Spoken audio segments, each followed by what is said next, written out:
On retrouve à présent Nina pour une chronique poétique où se croisent machines et émotions.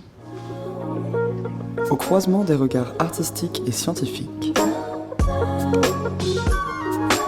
Émission spéciale de midi à 13h en direct du Festival Idéal sur Prune.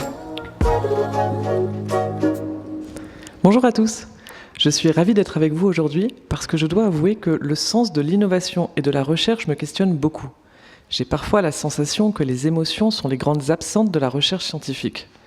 D'ailleurs, récemment je lisais Christian Bobin qui écrit « Il n'existe pas d'intelligence artificielle. La racine de l'intelligence, son centre invisible, à partir de quoi tout rayonne, c'est l'amour. On n'a jamais vu et on ne verra jamais d'amour artificiel. » Peut-être que lui, il a la réponse, mais moi, ça ne m'arrange pas trop. J'ai envie de croire au progrès de la science. Je vais donc vous partager toutes les innovations qui me semblent utiles et inutiles, et peut-être qu'en jetant ce texte à la mer, il y aura des chercheurs ou artistes avec des réponses à mes interrogations. Une coque de téléphone avec un lapin dessus, conçue pour attirer le regard des chats pour faire un selfie à destination du monde virtuel. Une pipe avec une moustache attachée à l'embout pour ceux qui fument la pipe et aimeraient porter une moustache mais n'en ont pas. Le ventilateur à spaghettis trop chaude. Le rembobineur de DVD. Le tourne-glace électrique pour ne pas avoir à tourner le poignet en léchant sa glace. De la crème lunaire indice 70. La lumière qui s'allume avant qu'on appuie sur le bouton. Parce que tout a déjà été pensé. Même le couteau à huître négociateur. Le seul objectif, la seule vocation de ce couteau qui parle, ouvrir les huîtres par la seule voie de la négociation. Sans violence, sans entrer en contact.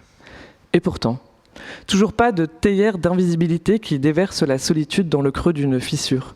Toujours pas de colle qui colmate les blessures en laissant la peau douce. Toujours pas de bouilloire à chagrin d'amour qui bout la peine en maxibule arc-en-ciel qui ne se perce pas. Toujours pas de cigarette qui laisse dans la bouche l'odeur du jasmin désir, dont les volutes de fumée forment des déclarations d'amour dans l'air au-dessus de votre amoureux secret. Toujours pas de bonnet vegan en fibre de bambou bio issu de forêts gérées durablement qui absorbent les angoisses, ni de convertisseur en ligne de colère en douceur qui plante de la gentillesse à chaque clic de crise. Toujours pas de composteur à sentiments qui recycle en moins de 15 jours et sans engrais le mal-être en poudre de chocolat à mettre dans son lait à l'aube. Toujours pas de jukebox connecté, tactile et sans fil à infini gigabytes qui distribue de l'amour de soi. Toujours pas de sabre laser briseur de silence gênant. Toujours pas de graines d'amande à planter dans un pot d'intérieur qui pousse sans eau ni lumière.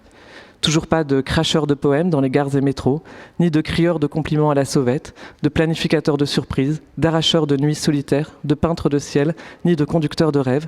Et toujours pas de dealers de chutes de textes à énumération sans fin. Mais vraiment, que fait la science ?